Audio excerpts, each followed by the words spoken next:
অনুরাগের ছোঁয়া ধারাবাহিকের আগামী পর্বে আমরা দেখতে পাবো জন্মদিনের পার্টিতে পৃথা চালাকি করে বিয়ের মিথ্যে নাটকটা সবার সামনে এনে দীপাকে অপমান করে তাড়িয়ে দিলে শেষ মুহূর্তে দীপার পাশে দাঁড়ালো সূর্য। হ্যাঁ বন্ধুরা, আমরা এমনটাই দেখতে পাবো অনুরাগের ছোঁয়া ধারাবাহিকের আগামী পর্বগুলোতে। দীপা অর্জুনের মিথ্যে বিয়ের নাটকটা পৃথা জানতে পেরে যাওয়ায় সত্যিরা সবার সামনে এনে হাটে হাঁড়ি ভেঙে দীপাকে অর্জুনের জীবন থেকে সরানোর জন্য সুযোগ খুঁজতে থাকে পৃথা।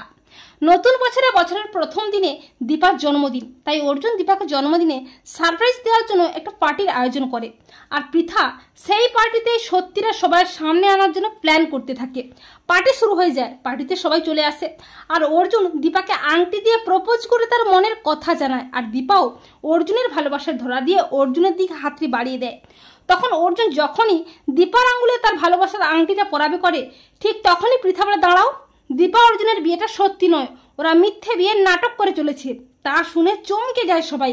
পৃথা দীপাকে অপমান করে বলে, দীপা, অর্জুন তোমাকে বিয়েটা করেনি, তোমরা স্বামী স্ত্রী নয়, তাহলে তুমি কোন অধিকারে তোমার মেয়েদের নিয়ে এ বাড়িতে পড়ে আছো? যাও, এক্ষুনি এখান থেকে বেরিয়ে যাও। এই বলে পৃথা দীপাকে পার্টিতে সবার সামনে চরম অপমানিত করে অসম্মান করে। আর ঠিক তখনই দীপার পাশে দাঁড়াতে হাজির হয় সূর্য। সূর্য দীপাকে জড়িয়ে ধরে বলে, দীপা, আমি এসে গেছি দীপা, আর কেউ তোমাকে কোনো অসম্মান করতে পারবে না। সূর্যকে দেখিয়ে অবাক হয়ে যায় সবাই। দীপা বলে, ডাক্তারবাবু আপনি? তখন সূর্য বলে, হ্যাঁ দীপা, আমাদের মধ্যে যাই হয়ে যাক না কেন, তোমাকে কেউ অসম্মান করবে, অপমান করবে, আমার মেয়েদের দিকে আঙুল তুলবে, তা আমি হতে দেব না। এই বলে সূর্য পৃথাকে যোগ্য জবাব দিয়ে পার্টিতে সবাই সামনে নিজের স্ত্রী সন্তানের দায়িত্ব নিজের কাঁধে তুলে নেয়। তো বন্ধুরা, তোমরা এটাই চাও তো যে পৃথা দীপাকে অপমান করে অসম্মান করে তাড়িয়ে দিলে শেষ মুহূর্তে সূর্য এসে যেন পৃথাকে যোগ্য জবাব দিয়ে পার্টিতেই সন্তান ও তার স্ত্রীর দায়িত্ব নিজের কাঁধে তুলে নেয়?